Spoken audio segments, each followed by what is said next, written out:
हरेश्वर भैया जिंदाबाद जिंदाबाद जिंदाबाद। आपका नेता कैसा हो? हरेश्वर भैया कैसा हो? पचवस पंचायत की जनता जिंदाबाद जिंदाबाद जिंदाबाद। 5 लाख पंचायत के हवे आन हरेश्वर भैया ये चाची। 5 लाख पंचायत के हवे आन हरेश्वर भैया। आहे फेरू से बनई ह चाची नहीं के मुखिया।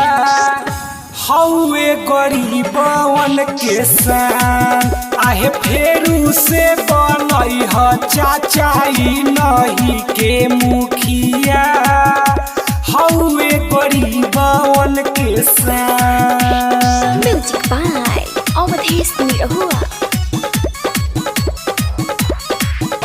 हरेश्वर भैया जिंदाबाद जिंदाबाद जिंदाबाद। आपका नेता कैसा हो? हरेश्वर भैया कैसा हो? पचवस पंचायत की जनता जिंदाबाद जिंदाबाद जिंदाबाद। बाढ़ पीड़ित में सेवा सब कर कइले। अरे घरे घरे गइले हो। मनवा में राखी के विचार। करी सपोर्ट दी नहीं के वोट। अपन नहीं के वोट हो। खुश रही घर परिवार। सबका के दिहले हो कि केहू के न छोड़ले। अलगे न कर पहचान।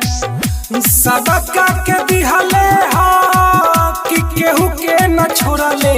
अलगे न कर पहचान। आहे फेरू से बनई ह भाभी नहीं के मुखिया। हौवे गरीबवन के सान। आहे फेरू से बनई ह भैया नहीं के मुखिया।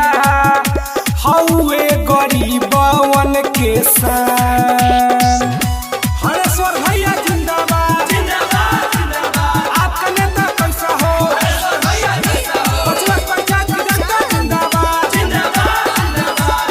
RK studio Delhi. दादा दादी के भैया देले वृद्धा पेंशन हो। भैया वृद्धा पेंशन हो। जे करबा जवन हाकादा। मुन्ना बिहारी पर तुम करे हाथ जोड़ी। आहे करे हाथ जोड़ी हो। करी सभे सपना साकार। रहे अधूरा जवन काम कइले पूरा। सभे करे गुनागान।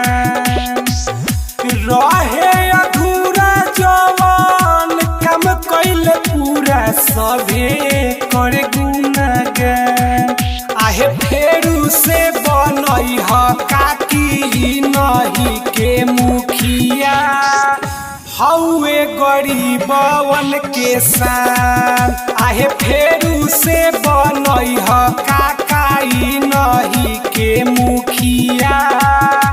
हौवे गरीबवन के सान।